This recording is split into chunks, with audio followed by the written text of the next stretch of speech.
नमस्ते, मेरो नाम रमेश हो। म घनश्याम बाहरको घरमा बस्छु, त्यही खान्छु, त्यही सुत्छु। अनि उहाँहरूले मलाई तलब पनि दिनुहुन्छ नि। किन थाहा छ? किनकि म उहाँहरूको सबै काम गरिदिन्छु नि, त्यही भएर आज म तपाईहरुलाई मेरो सीतापच्छीको सबैभन्दा मिल्ने साथीलाई भेटाउँछु। भेट्न चाहनुहुन्छ तपाईहरु मेरो साथीसँग? मेरो सीतापच्छीको सबैभन्दा मिल्ने साथी भनेको यो रुख हो। कति सोझो छ यो। मैले जे भने पनि कहिले पनि मसँग झगडा गर्दैन। त्यही भएर म यसलाई मेरो सबै कुरा सुनाउँछु। यसले पनि मेरो कुरा कसैलाई पनि भन्दैन नि त। त्यही भएर साथी, म तँलाई धेरै माया गर्छु। एकछिन है।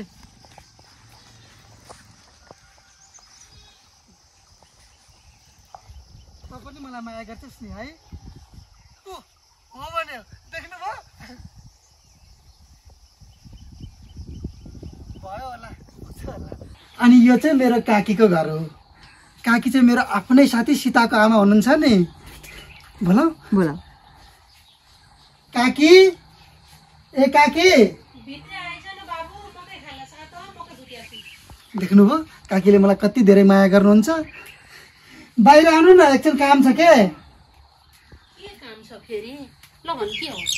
मै हो मेरो काकी, सुभद्रा काकी। काकी, अनुले भिडियो खिचिरहनु भएको छ, नमस्ते भनिदिनु न। नमस्ते। भिडियो खिच्ने भन्नुपर्छ नि, म कपाल कुर्थिन, लुगा मिलाउँथे। मेरो काकी यत्तिकै राम्रो हुनुहुन्छ। स्वर्गको अप्सरा भन्दा पनि कम हुनुहुन्न। तपाईहरुलाई थाहा छ, काकी र सीता भनेको मेरो बाँच्ने आधार हुन्। म काकी र आऊ सीता नभएको भएदेखि खुल्ला छोडेको साँडे जस्तै हुन्थे। के भनेको त्यस्तो? म जे पाएँ त्यही बोल्छ।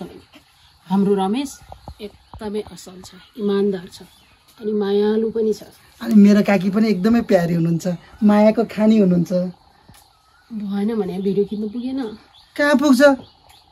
यो भिडियो त भोलि पर्सि तपाईँ बुढी हुन्जेलसम्म पनि रहिरहन्छ। खिच्ने हो यो भिडियो त नि। कति बुढी हुने हो यो भन्दा नि? अब त भगवानको घर जानु मात्रै बाँकी छ। नगराउनु, 100 वर्षभन्दा बढी बाँच्नुहुन्छ तपाईँ। म बुढो हुँदा पनि तपाईँ ठमठम हिँडिरहेको हुनुहुनेछ। यो भिडियो चाहिँ काकी र मेरो लागि चिनो भयो।